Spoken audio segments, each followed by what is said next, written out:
The following is a special marine warning from the National Weather Service. The National Weather Service in Chicago has issued a special marine warning for nearshore waters from Wilmette Harbor to Calumet Harbor, nearshore waters from Calumet Harbor to Michigan City, open waters from Wilmette Harbor to Michigan City out to mid-lake until 8:45 p.m.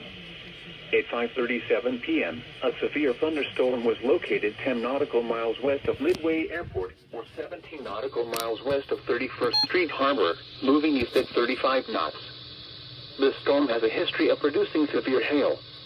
Hazard: wind gusts in excess of 50 knots and small hail. Source: radar indicated.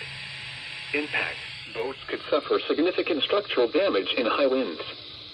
Small craft could capsize in suddenly higher waves. Locations impacted include Harrison Beaver Crib, Wilmette Harbor, 31st Street Harbor, Monroe Harbor, Burns Harbor, Calumet Harbor, Indiana Harbor, Montrose Harbor, Burnham Harbor, Hammond Marina, Jackson Park Harbor, and Belmont Harbor.